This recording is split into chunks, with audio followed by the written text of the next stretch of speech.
Coaching এর এক্সামগুলোতে এবং ultimately medical admission টেস্টে নেগেটিভ কিভাবে কমাবে সেটা নিয়ে কথা বলবো।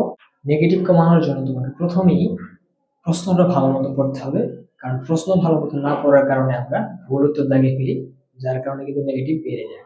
আর পড়ার ক্ষেত্রে পড়ার সময় তোমাকে মনোযোগ দিয়ে পুরো লাইনটা পড়তে হবে, যাতে করে সেখানে কি দেওয়া আছে, হয়তো কোনো অ্যাডভার্ব টাইপের অথবা কোনো না নেগেটিভ না বোধক কিছু ছিল, সেটা খেয়াল না করার কারণে তুমি কিন্তু পরীক্ষায় গিয়ে সেটা ভুল করে আসো। আর প্রশ্নটি ভালো করে পড়ার সাথে সাথে অপশনগুলো ভালো করে পড়তে হবে, কারণ অপশনগুলো অনেক সময় পুরোটাই না পড়ার কারণে তুমি প্রথম অপশনটাই হয়তো দাগিয়ে দাও, কিন্তু দেখা গেছে যে সেটার উত্তর কিন্তু লাস্টে থাকে। তো এই ট্রিকগুলো তোমাকে ধরতে হবে।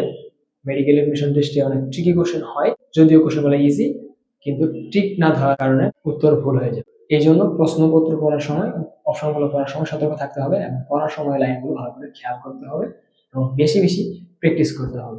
তাহলে তোমার আস্তে আস্তে নেগেটিভটা কমে আসবে।